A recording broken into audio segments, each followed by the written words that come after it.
The portals of enlightenment have opened, and your journey of mind, body, and spirit has begun. Welcome to Portals to Enlightenment. And now your host, psychic medium and traditional Chinese medicine practitioner and medical Qigong, radio show personality, as well as member of the Asian American Journalist and Media Association, Psychic Medium Sherry. Hello, everybody. Welcome to Portals to Enlightenment. This episode, your journey to body, mind, and spirit. And I want to welcome everybody. This is your show and my show.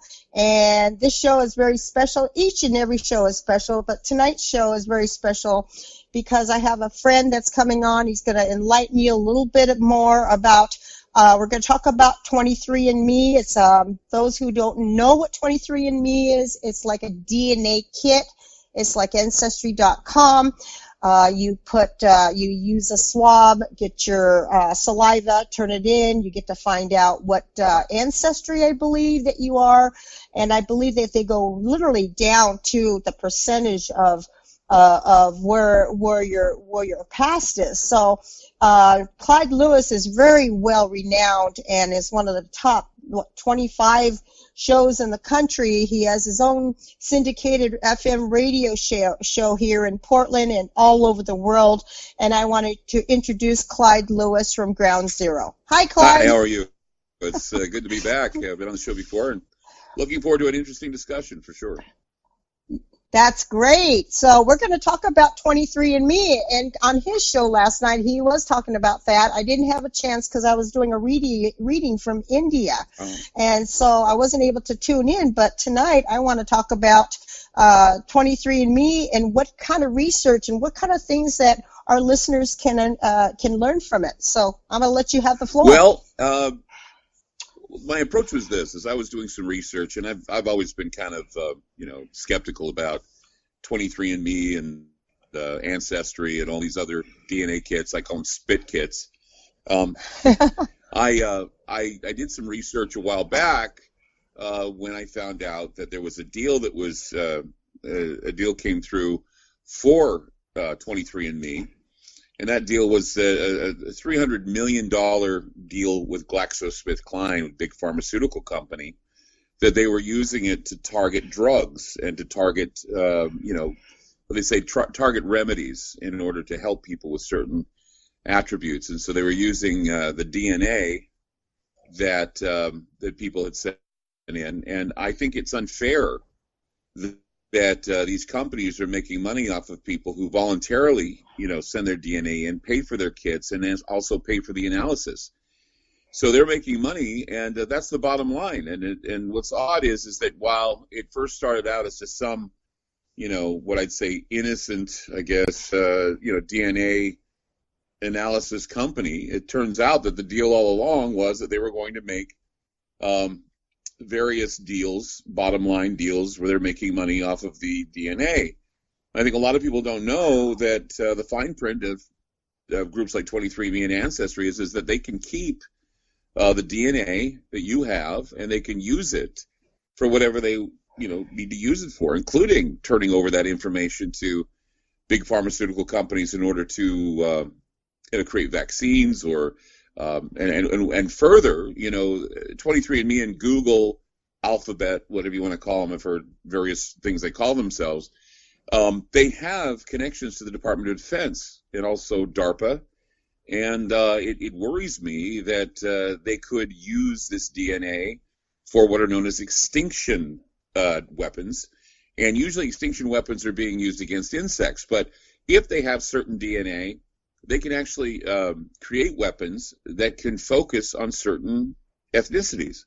They can focus on certain groups, and they'll be able to take out certain groups with just a type of weapon. And so after doing a lot of research and looking into this, I actually brought up an example of how somebody like, for example, Johns Hopkins University actually took the DNA from a woman by the name of Henrietta Lacks, who died in 1951. She was a black woman that went in. She had cervical cancer. She went into the hospital worried about vaginal bleeding.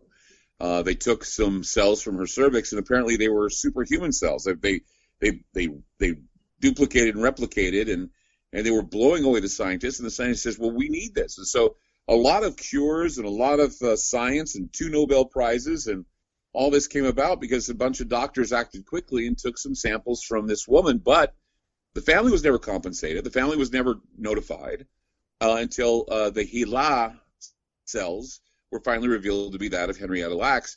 And what's interesting is that even after the family sued and said, listen, we want a little compensation for this, they actually took blood samples from the family, used their blood samples again for more research without permission.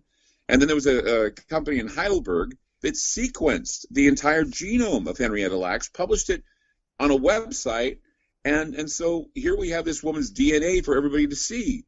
Now, people will say, well, that doesn't affect me. Well, it does affect you because, DNA is like your blood. DNA is you, okay? And you wouldn't go off, giving your social security number to just anybody. You wouldn't go off giving your, giving your account numbers to people. You wouldn't go off saying, okay, I'm going to give my blood here for an experiment or what have you. You don't know where it's going. But people are willing to spit into a kit because they're being told that, oh, I'll find a missing sister or I'll find, who I'm related to, when all you have to do is go to a public library. And, of course, there are plenty of libraries available that, groups like the Mormon Church have developed and several others where they can go in. I mean, the Mormons have been doing this type of research forever. And, in fact, I think Ancestry.com has some ties to the LDS Church. And so when you have all these things available to you, and yet you want to spit into a cup or whatever and send it off, I think we really, really need to establish some sort of a reticent stance when it comes to giving away your DNA, because they can do whatever they want to it. And they can use it for whatever purpose they decide to use it for, unless you tell them, I do not want that.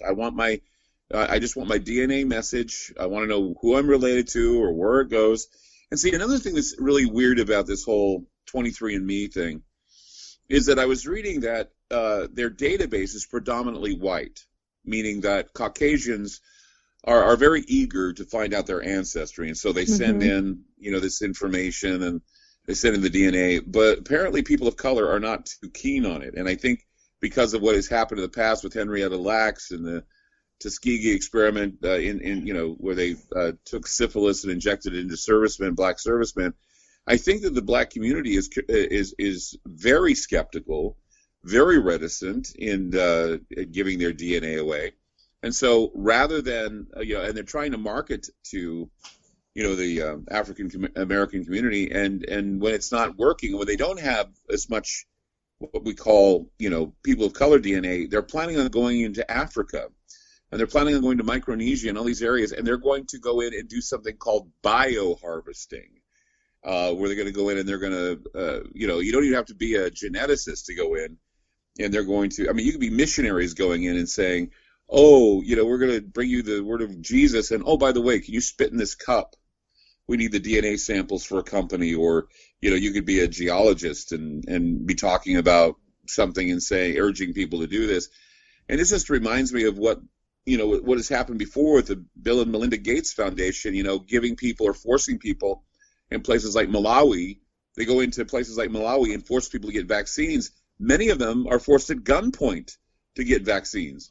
And so really? We take the choice away from people, and we say, well, it doesn't affect us Americans, so why should we care? Well, it does affect Americans, because if you're getting your DNA test sent into a company that's going in and harvesting DNA from unsuspecting people, I guess, the care factor's thrown out, and especially when it comes to your own DNA. I don't think people understand just how important it is to keep DNA to yourself rather than going off and throwing it everywhere. I think that, it's something that is a futuristic thing to talk about, because most people are not even aware that this happens. Even when you go into a hospital, I'm dogging on 23andMe and I'm dogging on Ancestry.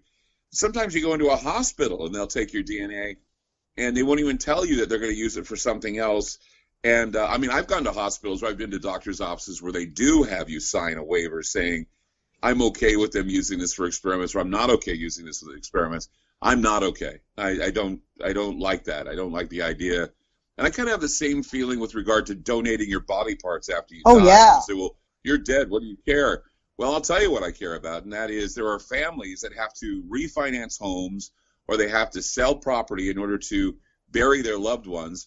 When somebody is, there's somebody out there benefiting from a heart or benefiting from a liver, but it's not just the benefit of them, and that's a good thing you're doing that. Mm-hmm. But the problem is that somebody at the top of the pyramid is making a boatload of money off of that one organ, okay? And that includes, putting it into the person, operating on the person, the hospital gets a cut, and then people who are selling the organ get a cut. So you're voluntarily giving away your body parts and your DNA while somebody's making a boatload of money off of you. And it's like, oh, that's okay. I'm dead. No one matters. But, you don't realize that you have a family that may have to pay your back taxes. You have a family that have to pay, something like back health problems and stuff. They're paying for your hospital bill. And yet, somebody has taken your organs and they've made, thousands of dollars off of you. This is something that we really need to, I think we need to evaluate, review, and investigate just what happens with bioharvesting. I think bioharvesting is a new form of vampirism. It's something where, yeah, we'll take blood from you, we'll take spit from you, we'll take a bodily fluid from you, we'll analyze it, and we'll use it for some silly experiment, or we'll sell it to a drug company. No. If my bodily fluids are very, they're valuable to me, and if I'm going to be just giving them away and my DNA away, they could pin you for anything. They could put your DNA at a crime scene. If they really wanted to, they put your DNA at a crime scene, and they can come after you and put you in jail. I mean, what was it, Green River Killer or some other killer? Mm-hmm. The way they found out about this guy was not getting the blood directly from him. They got it from a family member who was in a rest home in Oregon. He was actually, ailing. He couldn't speak for himself. They went in, they took his DNA without his permission. The daughter said, hey, wait a minute, what are you doing? And they said, well, we needed to find a killer. I think you're related to this killer. So they took the blood from a long-lost relative. They analyzed it and said, oh, this guy makes a match, so then they convict this guy. But meantime, this old man in Oregon gets his blood sample taken, or his DNA, and they use it for a police investigation. I mean, and he didn't get permission to do that. That should be against the law. That should be something that people should understand, that this is unlawful. Don't take my blood. Don't take this unless I give you permission. It's not fair. And it's not right. It's ethically wrong. It really is. I didn't realize that doing that the DNA sample, you're signing your life away. I mean, you make a choice, and it's like I tell people. I said on my show, I says, don't think for 1 minute that I'm telling you not to go to a 23andMe kit, you can do whatever you want. Fine. But just know that you have rights. Just know that those rights can be abused if you decide that you're not going to, pay attention to what is going on. And I think that I think that most people, they're not even aware of what they're doing when they give away their DNA like that. I think they think, well, I'm getting something. First of all, you're paying for it. Second of all, you're sending it in and paying for the analysis. And you buy the kit, then you pay for the analysis. The analysis comes back, and then they go, hey, you're related to so and so, and you're more prone to alcoholism, you're more prone to smoking cigarettes, you're more prone to heart disease. And then they ask you, and this is what they do, it's called phenotyping. They go in they send you a number of talking points where they ask you questions about your family. They ask questions about your family history of health. And they're just basically creating a database on you as to what your family's like. And they're saying, oh, well, we're just asking simple questions. But it's like, a number of first dates where, you go out with somebody for the first time and you ask them a question. It's like going out with one person every day and saying, I'm going to ask you another question about you until I find out exactly, what it is you do and where your family's at and what's going on, until eventually you find a way to, blackmail them or otherwise take them for a ride. And that's what they're doing, is they go in and they're saying, well, we took your blood test and we took your spit test. We see that there are a bunch of traits that we want to monitor. Does anybody in your family have diabetes? Is anybody in your family overweight? Does anybody in your family have thyroid problems? Is anybody in your family prone to colds and flu? Is this a region where it's environmental, or is there something that has to do with the fact that your family has traits for mental retardation or mental illness. What is it you have? You have a marker that shows that you have some developmental problems, and that maybe we suggest that you go to a mental institution, or you go to a special school, or maybe you're not capable of doing the job you have, and maybe we'll notify an insurance company that you're an insurance risk. These are the things that they can do, and people don't understand that once they figure this out, you can't get insurance. You can't get you could get pre-existing conditions. Mm-hmm. Speaking from a person who has a genetic disorder, which I do, I have low-grade TSC, which is it's called tuberous sclerosis, and what it does is it's basically I don't know if it's a blessing or a curse, but what it does is it gives me a number of benefits, which is weird because most genetic disorders don't. One of the benefits I got from it, from the mild case, is that I'm kind of I have recall. I mean, I'm a person who has recall. People think, oh, Clyde Lewis, he's so intelligent. No, actually, I have a lot of recall. It's not that I'm intelligent at all. I just recall things because I read, and when I read, I recall. Otherwise, I'm pretty much dumb. I don't know what I do, but I do have a lot of smarts because I read. But as far as everything else is concerned, it's a wonder I even walk. But what I'm trying to say is that most people with tuberous sclerosis are stricken with mental retardation. Most people with tuberous sclerosis are actually stricken with epilepsy. Mine just happens to be the recollection or the recall in my head, and the other would be, I have skin problems because of it, and I also am more prone to cancer. Now, the thing is that while I don't report that I have tuberous sclerosis on my insurance, because it can manifest in several ways, I just keep that to myself and to the geneticists that happen to notice, well, you have some very interesting skin, Mr. Lewis. Do you happen to have tuberous sclerosis? Yes, I do. Oh, okay, we understand that. But see, if someone was to exploit that, if someone was to go in and I sent my spit in a spit kit and they said, you show markers of TSC, would you like to come in and we talk to you about, something about, your TSC and whether or not your family members have it, and where did they get it?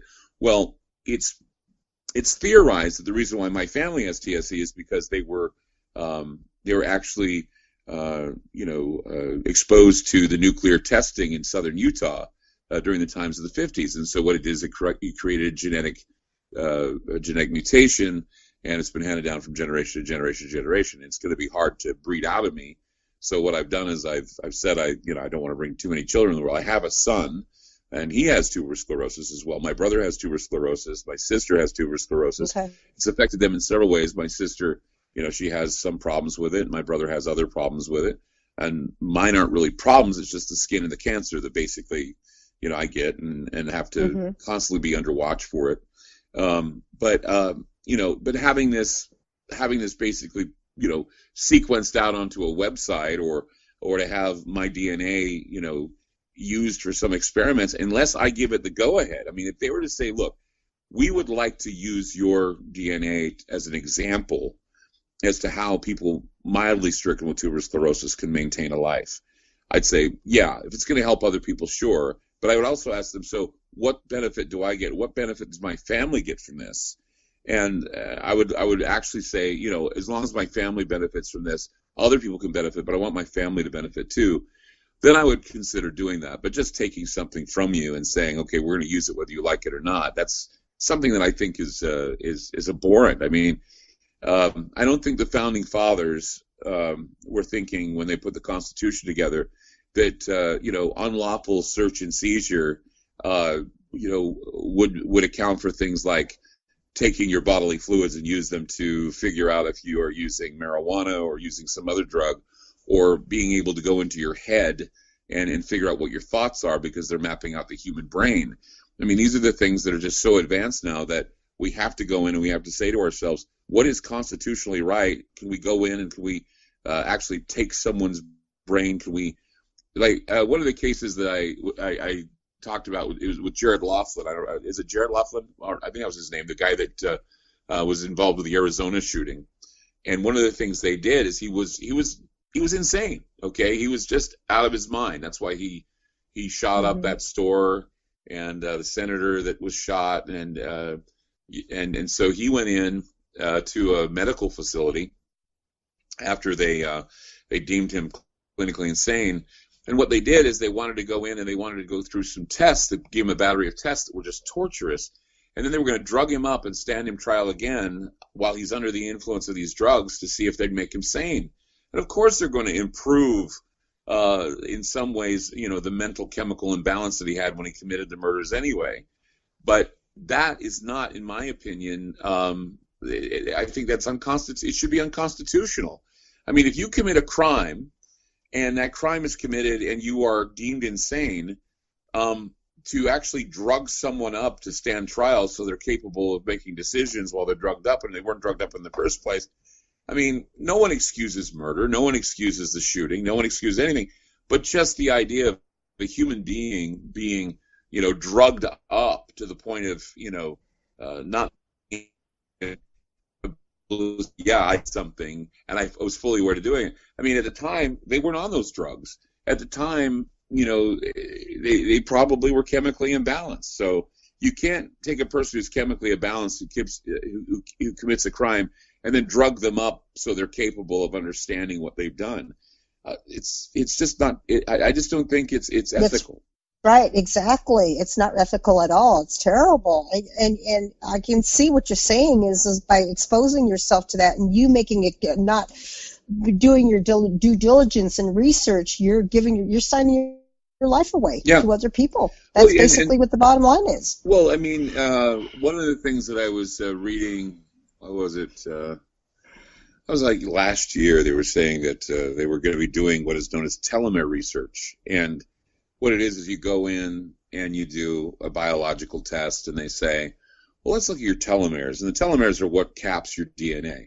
And the longer the telomeres, the better you are, and the younger you are. The shorter the telomeres, the shorter lifespan you have. And over the years, your telomeres kind of die down. And with everything you put your body through, your telomeres go down. Well, I can just see you going to apply for a job, and they do a telomere test, and they say, wow, your telomeres do not look like that they are within the boundaries. So we're going to have to not hire you because chances are you're going to die on us in the next 3 to 5 years. I mean, that's the thing that, the Gattaca, you look at the movie Gattaca back in the day where they were talking about how they were judging people based on their DNA results and whether or not you're a fine specimen for breeding or a fine specimen for labor or a fine specimen for the intellectuals. I mean, this has always been, what they call the dystopian science fiction theme from Metropolis to Gattaca to, any story about this, even Brave New World talking about the free martins as opposed to those who were, they didn't have sex for children. They just had it for recreation purposes, and they did a lot of contraception, but they were making designer babies in buildings. And we're almost to that point now. We're almost to the point where we have, wombs that are outside the mothers. They can go in and design their babies and give birth to those babies in a laboratory. It's just amazing what can be done now. And everybody says, well, I've not seen it or it doesn't affect me. Well, it will affect you in the future. It may, and it's affecting our children and our grandchildren. It'll affect our great-grandchildren. These are the generations we need to look at. At the moment, I don't think anybody, any normal, average, everyday human being actually sits down and says to themselves, well, what are they doing with my DNA? They don't. They just say, oh, this is fun. We're going to spit in a cup and find out, if we're related to, Vlad the Impaler. I mean, I don't care. But it's just that what they do with it and how people don't understand they can opt out and how they're not fully aware of the Henrietta Lacks story and what they did with her DNA. I mean, these are things that I think are very important, especially in the 21st century. I still think that a lot of us, especially our generation, there are a lot of people that don't think about how we're now in the 21st century. We're lucky enough to be born in the latter 20th century, and now here we are in the beginning, the first 20 years we're almost in 20 years of the 21st century. And I don't think people understand just how exponentially fast things like artificial intelligence, DNA, transhumanism, any of these things. I mean, I wrote a book called Transhuman Substantiation. It's right now on Amazon. If you just type in Clyde Lewis and you can buy the book. I wrote it in 2016, or I started writing it in 2016. Here we are now in 2019. And I can tell you now that probably most of what I wrote in that book have come true, and I may have to write another book about it because it's happening so quickly, from artificial intelligence, synthetic intelligence, creating our own genetically modified creatures, things where we're cloning animals, and soon to clone human beings. And I'm not saying that cloning is going to be a bad thing because, twins are cloned. But what I'm saying is we need to have a little bit of responsibility about what we do. I know in China recently announced that there was a gentleman who actually designed twins. He basically genetically designed them so they wouldn't get HIV. And, these babies were born somewhere. It's probably been kept secret, or they could have been put to death. I mean, we haven't heard. But now they want to put that scientist to death. They want to give him the death penalty for doing this. Now, I'm not going to talk about whether or not I think the guy deserves the death penalty. But what I'm saying is that while this is happening, this is something that, raises concern about what we're doing with both animals, humans, and whether or not this is something that's ethical. I think that whatever promotes life is great. I mean, we need to promote life because we have so many ways to kill us. We don't have that many ways to keep us going. But a lot of people, when I tell them that, they go, well, no one wants to live forever. I go, why not? Why not? Exactly. Why not push it? Why not live forever? Why not try to live as many good experiences as you can and do what you can to promote life? Because we're just, right now, our environment is so shot. Right now, we're looking at ecosystem collapses, water that's not pure, food that's not nutritious. And I remember once saying this, and I believe it. I mean, Robert Anton Wilson once said, if you want to have a happy civilization, there are three things you have to give that civilization. 1, clean water. 2, nutritious food. And 3, keep them out of pain. And that's emotional pain, that's physical pain. And everybody will be happy and they'd be willing to do anything for you. Well, here we are now at a time where people are in pain and despair. They're killing themselves because they're taking too many opiates or whatever they use to kill themselves. They don't get nutritious food. This is why we have a lot of people who are, getting diabetes and other diseases. And the water is chock full of pharmaceuticals and it's full of drugs and things that we need to find a way to take that water and purify it again.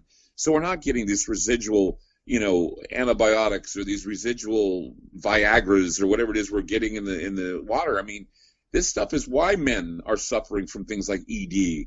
This is why, we find estrogen levels in males because of them drinking the water that may have, that kind of drug in it. And Janine, my wife, and I have talked about this, and in fact, she's going to do something about it. And I think I'm very proud of that because, even though I don't, openly use this as my campaign or my mission or my agenda, in the back of my mind, I certainly think about it, and I do talk about it sometimes.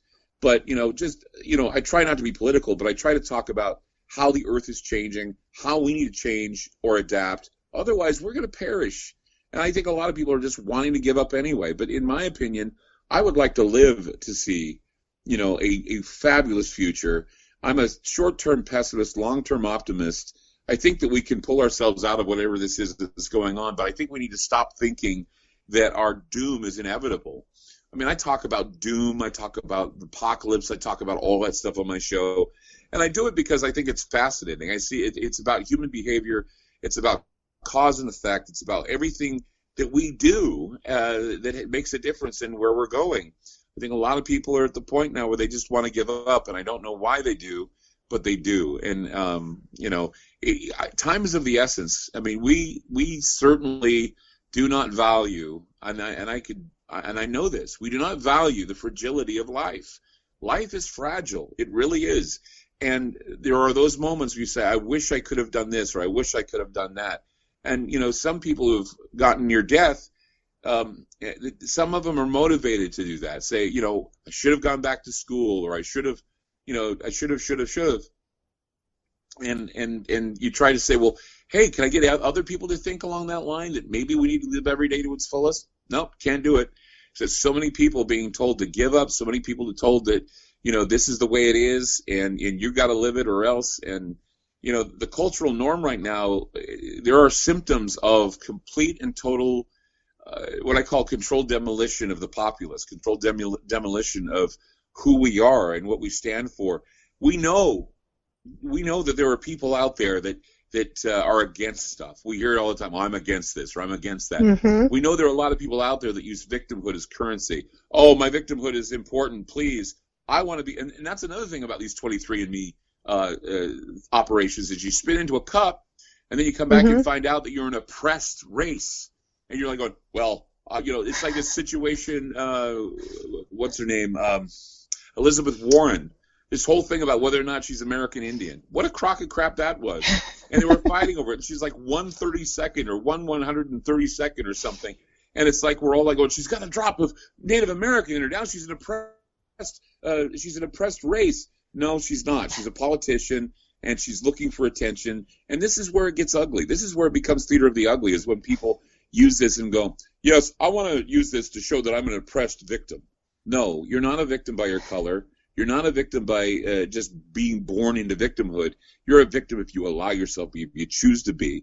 It's a choice. And I think people need to understand that, bad things happen to everybody. How you react to it, that's different. If you want to go around wearing victim on your head all the time and saying I'm a victim and using it for currency, rather than using it as a reason to motivate you to get out of victimhood, it's just that everybody says, well, I've had this done to me, I've had stuff done to me too. But I'm not going to, put a group together of people and ask for donations and create a political movement for it. It's just everything's political, but everything needs to be put in its place. And I think politics is really a lot of noise that gets us forgetting about what's important, and that is the survival of us.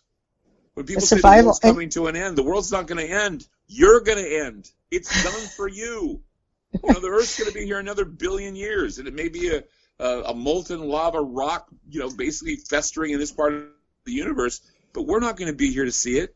And so what? Are we going to do things to help us survive, or are we going to continue to think we're going down the road to apocalypse? I just hope people will wake up and understand that, it's how we react, it's how we move forward, rather than standing up on a pedestal and saying, I don't like this and I'm against this. Why don't we start agreeing on things like good food, water, clean water, air, breathable air, things like that.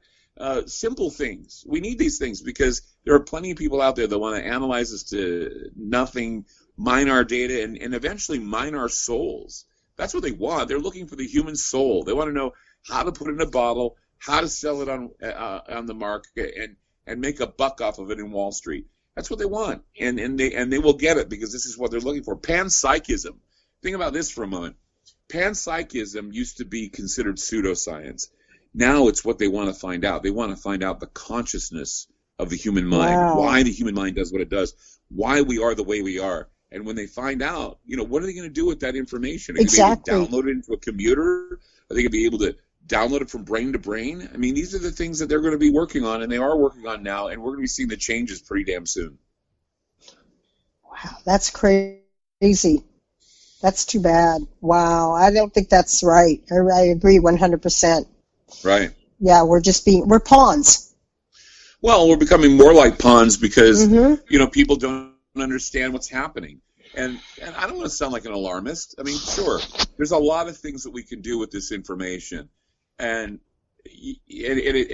people don't think about what is being done in labs and what's being done in rogue labs and what experiments are being done right now. And everybody's like saying, well, it's not what God wants. Well, here's something that I want to tell you.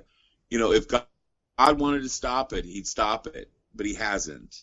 So that tells me something about man. Man is able to do a lot of things. God's not going to stop it. And man does a lot of evil things, and God doesn't stop that either.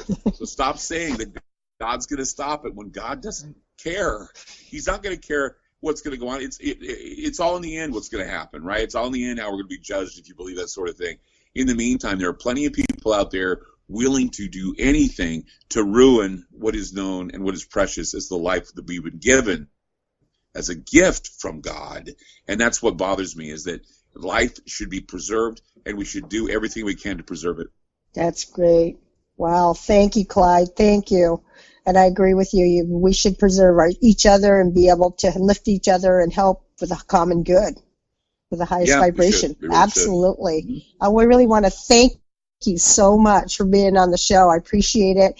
And I want you to tell people if they want to listen to you on a nightly basis, how to listen to you, where to listen to you, and I'll just give it to them. Okay, well, we're heard all around the country. Different radio stations. Check your listings. Check your radio stations. We're on AM radio mostly. There's FM talk we're on. We're here in Oregon. We originated the show in Portland, Oregon at 101.1 KXL. If you want to listen online, we're listentogroundzero.com, listentogroundzero.com, talkstreamlive.com provides also links during the time of the program, and we also have soundcloud.com/Ground Media, and that's where you go to listen to some of our past shows. And they're basically 5 hours of talk and entertaining music and lead-ins and everything, and it's condensed down to 3 hours with limited commercial interruptions. So that's why it's 3 hours instead of 5.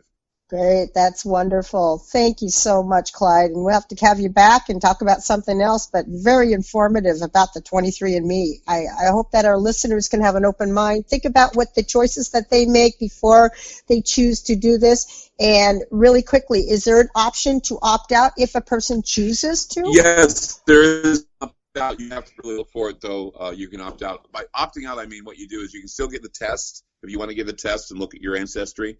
But be sure and let them know that you don't want them to save your DNA or identify your DNA for 10 years and use it for other things, because that's what they're counting on. They're counting on you not knowing it, and that's why they can make $300 million deals with GlaxoSmithKline and other, Biogen and other companies that are basically genetic companies to go out and try and, find drugs that are pinpointing certain DNA and other things that they can work on. And I think that another source is that I do have a book called Transhuman Substantiation, which is about transhumanism. That includes biological genetics and also the marriage of humans and tech. And you can go to Amazon.com, type in Clyde Lewis, and you'll see that book. It's available now. It's $20. It's a really good read. I got plenty of other books out there too about UFOs and geoengineering, which is another very important topic as far as the air and the environment is concerned.